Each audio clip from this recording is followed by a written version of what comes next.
सनातन धर्म की परंपरा में भगवान विष्णु को पालनकर्ता और रक्षक माना गया है। जब जब धरती पर अधर्म बढ़ता है, जब जब पाप अपनी सीमा पार करता है और धर्म कमजोर पड़ जाता है, तब तब भगवान विष्णु अपने दिव्य अवतार लेकर इस धरा पर अवतरित होते हैं।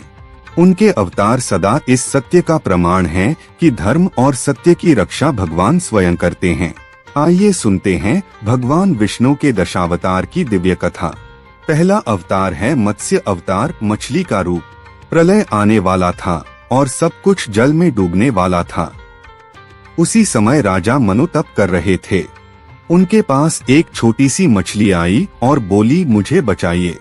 राजा मनु ने उसे अपनी करछुल में रखा, फिर तालाब में, और जब वह विशाल हो गई तो समुद्र में।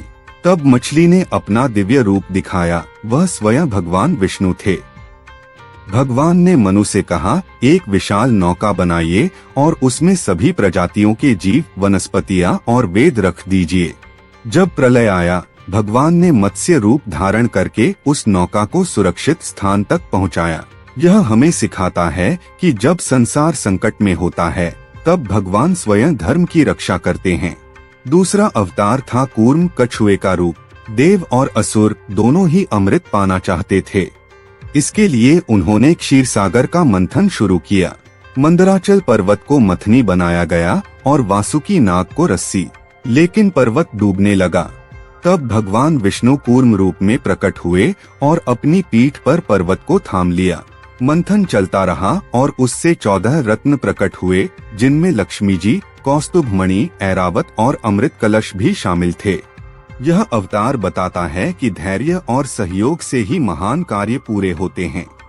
तीसरा अवतार था वराह। विशाल वराह अर्थात सुअर का रूप। हिरण्याक्ष नामक असुर ने धरती को अपनी शक्ति से समुद्र में डुबो दिया था। धरती माँ को बचाने के लिए भगवान विष्णु वराह रूप में प्रकट हुए।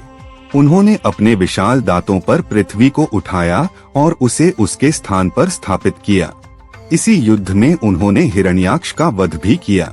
यह अवतार हमें सिखाता है कि प्रकृति और धरती माँ की रक्षा स्वयं भगवान करते हैं। चौथा अवतार था नरसिंह। आधा मनुष्य और आधा सिंह।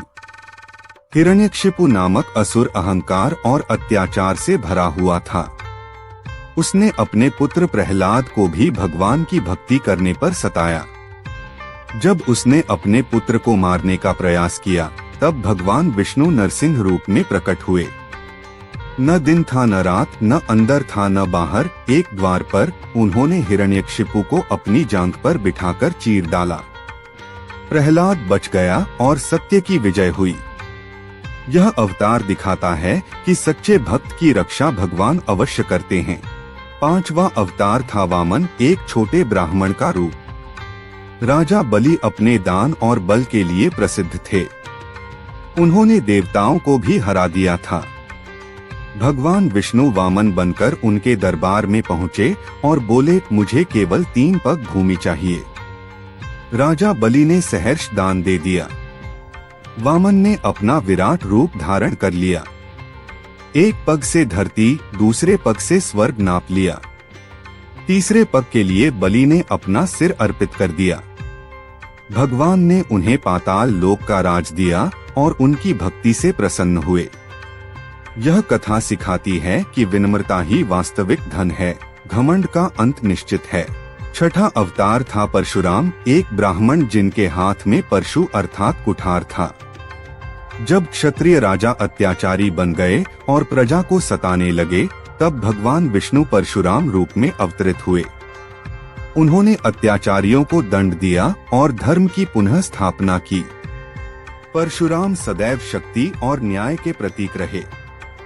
यह अवतार सिखाता है कि शक्ति का प्रयोग केवल धर्म और न्याय के लिए होना चाहिए। सातवां अवतार था राम। मर्यादा पुरुषोत्तम। अयोध्या के राजा दशरथ के पुत्र भगवान राम सत्य, कर्तव्य और मर्यादा के प्रतीक बने। उन्होंने वनवास सहा, सीता जी का हरण हुआ और लंका के राक्षस राजा रावण का वध किया।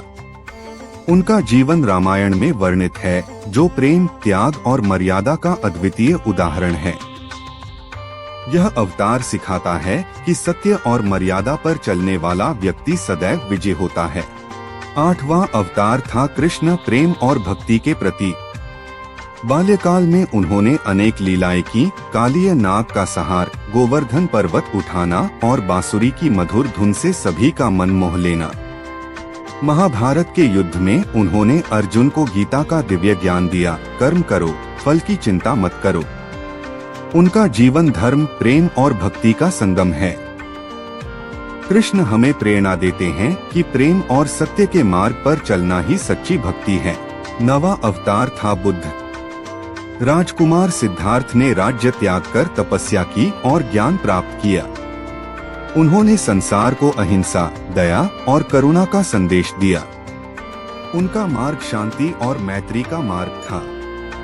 यह अवतार सिखाता है कि मनुष्य की सबसे बड़ी शक्ति करुणा और प्रेम है। 10वां अवतार है कल्कि, जो अभी आना शेष है। कलयुग के अंत में जब अधर्म अपनी सीमा पार कर लेगा, तब भगवान विष्णु कल्कि रूप में अवतरित होंगे। वे एक श्वेत घोड़े पर सवार होंगे, हाथ में चमकती तलवार होगी और पापियों का संहार करेंगे। तब पुनः धर्म की स्थापना होगी। यह अवतार हमें विश्वास दिलाता है कि जब भी अधर्म बढ़ेगा, तब भगवान स्वयं आकर न्याय करेंगे। ये थे भगवान विष्णु के दशावतार। ये कथाएं हमें सिखाती हैं कि धर्म और सत्य की रक्षा सदैव होती है। चाहे प्रलय हो, अत्याचार हो या अधर्म का अंधकार, भगवान अवश्य अवतरित होकर धर्म की ज्योति जलाते हैं। भक्ति का सबसे बड़ा संदेश यही है कि प्रेम, दया, सत्य और मर्यादा ही जीवन का सच्चा आधार है।